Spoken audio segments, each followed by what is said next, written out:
জয় ঠাকুর। শ্রী শ্রী রামকৃষ্ণ পুঁথি চতুর্থ খণ্ডের অন্তর্গত গৃহী ও সন্ন্যাসী বিবিধ ভক্তের মিলন এই অধ্যায় থেকে আমাদের পাঠ চলছে। আজ আমরা এই অধ্যায়ের অষ্টম দিন পাঠ করছি, পর্ব 633, পৃষ্ঠা সংখ্যা 412 এর অর্ধেক থেকে 413 এর কিছু অংশ পর্যন্ত।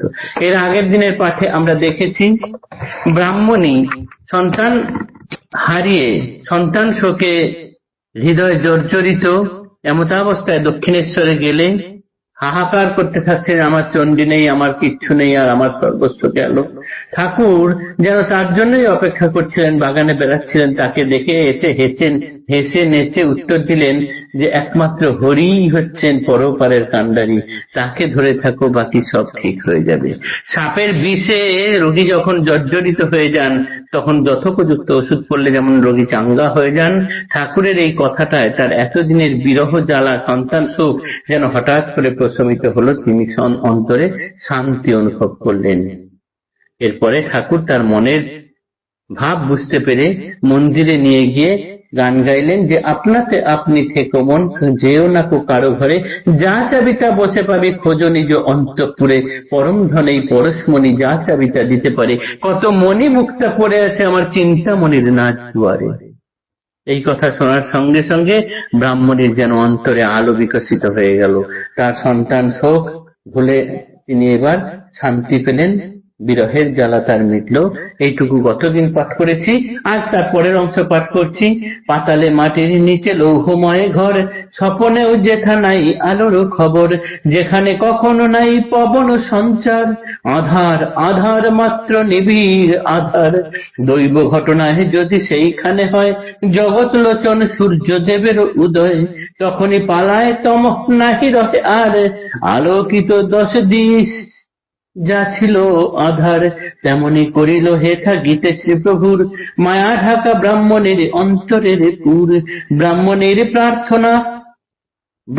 প্রার্থনা করে শ্রী প্রভুর ঠাই, যেমন মায়ার বাড়ি আর নাহি ঠাই, যেমন মায়ার বাড়ি আর নাহি খাই, ভক্তি দিয়া কর রক্ষা অকুলা অধমে, হইল শরণাপন্ন অভয়ে চরণে।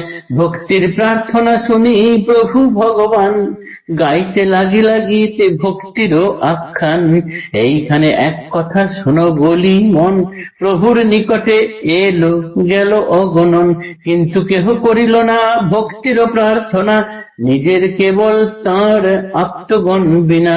প্রভুর গণের মধ্যে ব্রাহ্মণের মেয়ে, ভক্তির কুঠুরি তার দিলেন খুলিয়ে, লীলায় এতেক কাল ছিল তালা আটা, এবারে ঘুচিল মায়া জঞ্জালের লেঠা। আস্বাদ পাইয়া তাঁর চরণ সরোজে, আসে যায় রহে মার কাছে মাঝে মাঝে, যোগিন মায়ের মতো মায়ের পেয়ারা, মার কাছে দোহে জয়া বিজয়ার পারা। মার আর প্রভুর চরণে গত মন, বারে বারে বন্দি দুই ভক্তের চরণ। ব্রাহ্মণের পদদ্বয়ে অসংখ্য প্রণাম, প্রভুর সংসারে তাঁর গোলাপ মা নাম। মার আর শ্রী প্রভুর সেবা ভক্তি আসা, সেবা হেতু দোহাকার ধরা ধামে আসা। পশ্চাতে যতেক লীলা কইলা গুণমণি, সেবালয়ে সব ঠাঁই আছেন ব্রাহ্মণী। পরে পরে পাইবে যতেক সমাচার, ভক্ত সংযোটন কাণ্ড ভক্তির ভাণ্ডার। অতল পাতাল মাটির নিচ, সেখানে লোহায় ঘেরা একটি ঘর, চির অন্ধকার সেখানে বিরাজমান, এতটুকু হাওয়া নেই, এতটুকু আলোর দিশা পর্যন্ত নেই। সেইখানে দৈবক্রমে যদি কখনো সূর্য উদয় হয়, সেখানকার সমস্ত অন্ধকার যেমন এক নিমেষে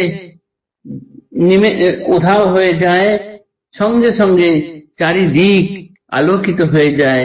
ঠিক সেই রকম ব্রাহ্মণীর হৃদয়ে সন্তান হারার এই যে জ্বালা জ্বলছিলেন, তিনি কিছুতেই সেই জ্বালা নিভছিল না। যত মানুষ, যত জনাই সান্ত্বনা বাড়ি দিন আর সহানুভূতি প্রকাশ করুন না কেন, সবকিছুই তার কাছে মনে হচ্ছিল যেন দাবানলের মধ্যে এক বিন্দু জলের মতো।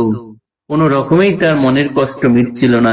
কিন্তু ঠাকুরের কাছে এসে যেমন অন্ধকার ঘরে একটি আলো জ্বললে নিমেষে অন্ধকার দূর হয়ে যায়, ঠিক সেরকম তার সমস্ত জ্বালা যন্ত্রণা ঠাকুরের ওই একটি কথা যে হরিপদ ভরসা, একমাত্র হরি পরপারের কান্ডারি, তাকে ধরে থাকো, বাকি সব ঠিক হয়ে যাবে, এই কথাটি। এবং তারপরে ওই আপনাতে আপনি থেকো মন, যেও না কারো ঘরে, যা চাবে তা বসে পাবে, খোঁজো নিজ অন্তঃপুরে, পরম ধন এই পরশমণি, যা চাবে তা দিতে পারে, কত মণি মুক্তা পড়ে আছে আমার চিন্তা মনের নাচ দুয়ারে। এই গান শোনার পর তার যেন হৃদয়ে অন্ধকারের জায়গায় আলোর তালা খুলে গিয়েছে, আলোকিত হয়ে গেছে সব দিক, তার মনের দুঃখ আর নেই। তিনি যোগিন মায়ের মতোই ঠাকুরের কাছে সারা জীবনের মতো সেবা করার জন্য রয়ে গেলেন। ঠাকুরকে বললেন যে আমাকে আপনি ভক্তি দিয়ে রক্ষা করুন। ঠাকুরের কাছে অগণন মানুষ এসেছেন গেছেন, তারা নানান জিনিস চেয়েছেন, কিন্তু ভক্তি চেয়েছেন এমন মানুষ খুব একটা পাওয়া যায় না। এই ব্রাহ্মণী ঠাকুরের কাছে ভক্তি প্রার্থনা করলেন। এই ব্রাহ্মণী ঠাকুরের লীলায় নাম হলো তার গোলাপ মা। এই গোলাপ মা, যোগিন মা, এরা দুজনা ঠাকুরের লীলায় এবং মায়ের কাছে জয়া বিজয়ের মতো রয়েছেন চিরকাল। পরে পরে এনাদের আরো অনেক লীলা কাহিনী আছে, আমরা সমস্ত কিছু খবরাখবর পাবো। কেননা এই যে ভক্ত সংযটন কাণ্ড, এখানে ভক্তির ভান্ডার, এখানে ছড়িয়ে আছে অনেক এরকম ঘটনা। আজকের পাঠ এতটুকুই থাকলো। আগামী দিনে আবার নতুন কোন কোন ভক্ত ঠাকুরের কাছে এসে মিলিত হচ্ছেন সেটি আমরা পাঠ করব। জয় ঠাকুর, নমস্কার।